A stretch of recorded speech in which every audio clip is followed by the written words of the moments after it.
உங்க அண்ணன் கையால தாலி கட்டிக்கிற பாக்கியம் தான் எனக்கு கிடைக்கல. அது கையால சமைச்சத சாப்பிடுற பாக்கியமாவது கிடைச்சிருக்கேன்னு நான் சந்தோஷப்பட்டுக்கிட்டு இருக்கேன். இத போய்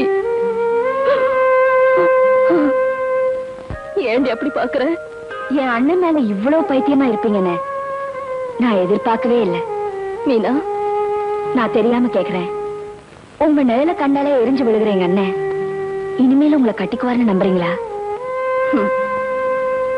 உங்க அண்ணன் என்ன கைப்பிடிச்சாலும் சரி, கைவிட்டாலும் சரி, எனக்கு புருஷன் அதுதான். ஏன்னா அது கூட குடும்பம் நடத்தி பேச்சிங்க கூட எடுத்தாச்சுடி. மனசால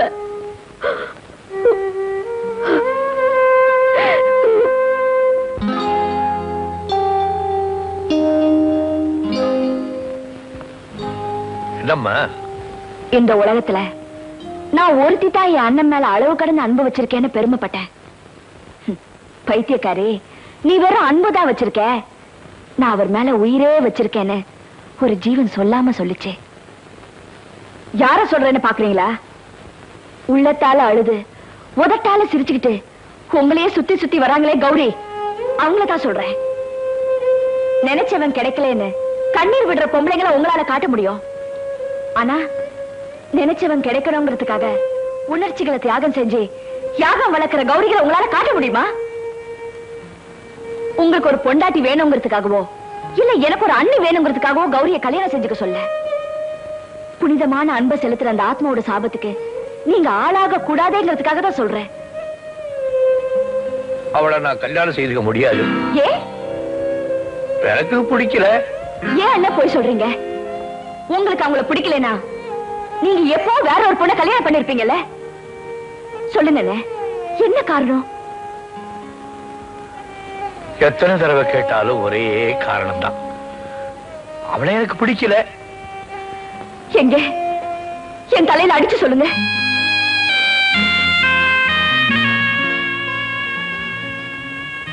நடந்ததை எல்லாம் மறந்துட்டு நான் சந்தோஷமா இருக்கேன்.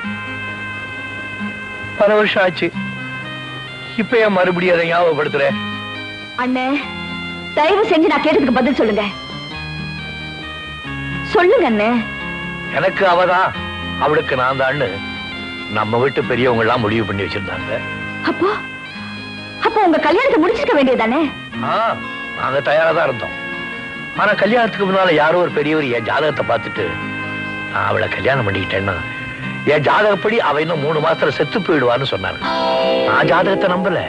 ஆனா அம்மா என்னை கூப்பிட்டு, அட பாய் பயலே, உனக்காக அந்த பொண்ணு ஏன்டா சாகணும், இந்த கல்யாணம் வேணாம் நிறுத்திடுன்னு சொன்னாங்க. அவ்வளவுதான், நான் மறுவார்த்தை பேசல. கல்யாணம் நின்று போச்சு. பல வருஷம் ஆச்சு. அவளுக்கும் வயசாகிட்டே இருக்கு. என்னை வெறுத்துட்டு வேற யாரையாவது கல்யாணம் பண்ணிங்கிறதுக்காக நான் அவளை திட்டி பாக்குறேன். அவன் மனசு நோம்படி அணந்து பாக்குறேன்.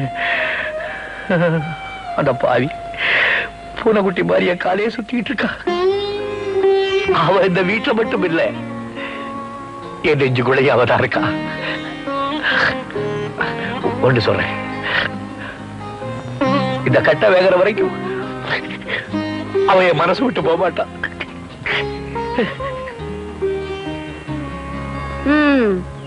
உன் புருஷ நிலத்துல நெல்லு விளையுதோ இல்லையோ, வருஷா வருஷம் இது மட்டும் விளையுது.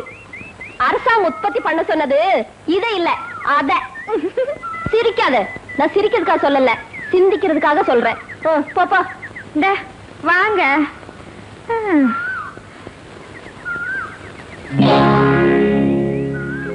ஏன் அப்படி பாக்குற?